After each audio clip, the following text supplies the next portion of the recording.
வெங்காயம் வந்து 2 வெங்காயம் வந்து ஸ்லைஸ் பண்ணி வச்சுருக்கேன். இதை வந்து இதில் ஆட் பண்ணிக்கலாம். அப்புறமேட்டு கொத்தமல்லி இதில் ஆட் பண்ணிக்கலாம். இப்போ தேவையான அளவு சால்ட் ஆட் பண்ணிக்கலாம். இது கூட கஸ்தூரி மெத்தி இருந்தால் ஆட் பண்ணிக்கோங்க, இன்னும் டேஸ்ட் சூப்பராக இருக்கும். இப்போ இது எல்லாத்தையும் வந்து மிக்ஸ் பண்ணிவிட்டு கொஞ்சமாக ஆயில் ஆட் பண்ணி ஸ்டவ் ஆன் பண்ணி வச்சிடலாம்.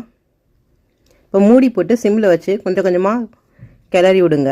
அப்பப்போ எடுத்து கிளறி விடுங்க.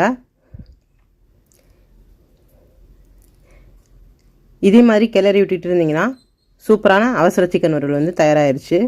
இது கொஞ்ச நேரத்தில் செஞ்சிடலாம். ஆனால் டேஸ்ட் வந்து சூப்பராக இருக்கும். கண்டிப்பாக ட்ரை பண்ணி பாருங்கள்.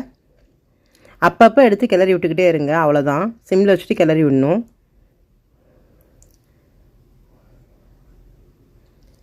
சூப்பரான சிக்கன் வறுவல் வந்து தயாராகிடுச்சு. இதே மாதிரி ரெசிபியை நீங்களே கண்டிப்பாக ட்ரை பண்ணி பாருங்கள். ட்ரை பண்ணி பாருங்கள். உங்கள் ஃபீட்பேக்கை தெரியப்படுத்துங்க. சேனலை சப்ஸ்கிரைப் பண்ண மறந்துடாதீங்க. தேங்க்யூ ஃபார் வாட்சிங் ஃப்ரெண்ட்ஸ். பை.